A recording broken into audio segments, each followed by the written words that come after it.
selfless, unbreakable. The foxes were fast, but the Legion was faster. Together, they were unstoppable. The foxes expected a fight. What they found was an alliance. The foxes began to waver, their once coordinated movements dissolving into disarray. Their cunning formations, which had long relied on deception and surprise, crumbled beneath the unyielding precision and cohesion of the unified front they now faced. The very traps they had once deployed with ruthless efficiency against the dogs were now reversed, repurposed by their adversaries with devastating effect. Each fallen fox was more than a casualty. It was a resounding declaration echoing across the battlefield.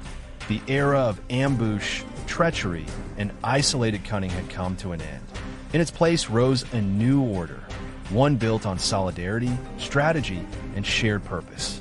This was no longer a fragmented struggle for survival. This was the dawn of a new dominion.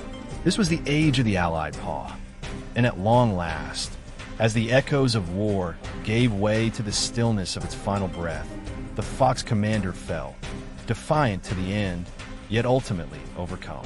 He was not brought down by brute force alone, but by the sheer unity of a force greater than any single army, a legion of legends, united in purpose and unyielding in spirit.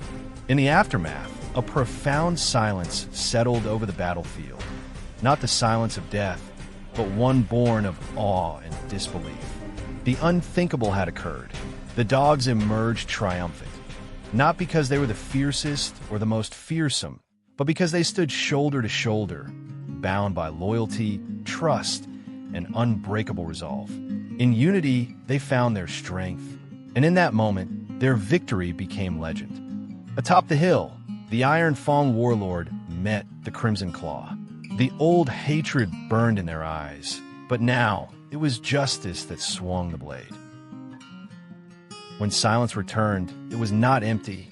It was earned. It was peace.